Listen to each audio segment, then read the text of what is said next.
کراچی میں water corporation نے نومبر میں پانی کی کمی اور بجلی بندش کے اعداد و شمار جاری کرتے ہوئے کہا ہے کہ بجلی کی بندش کے باعث 88 کروڑ گیلن پانی کی کمی کا سامنا ہوا۔ ترجمان واٹر کارپوریشن کے مطابق دھابیجی میں کل 132 گھنٹے 20 منٹ کی بجلی معطلی سے 42 کروڑ گیلن پانی کی کمی ہوئی، جبکہ ڈملوٹی میں 146 گھنٹے کی بجلی معطلی سے 111 ملین گیلن پانی کی کمی ریکارڈ کی گئی۔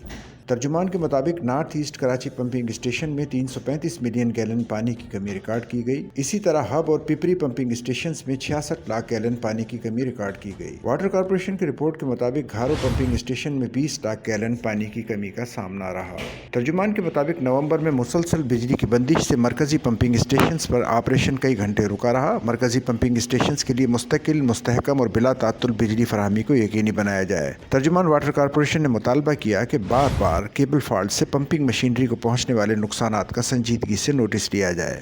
سچل نیوز نیٹ ورک کی ویڈیوز میں خوش آمدید۔ ناظرین، ویڈیو سے متعلق اپنی قیمتی رائے کا اظہار کمنٹ باکس میں ضرور کریں اور چینل کو سبسکرائب کریں۔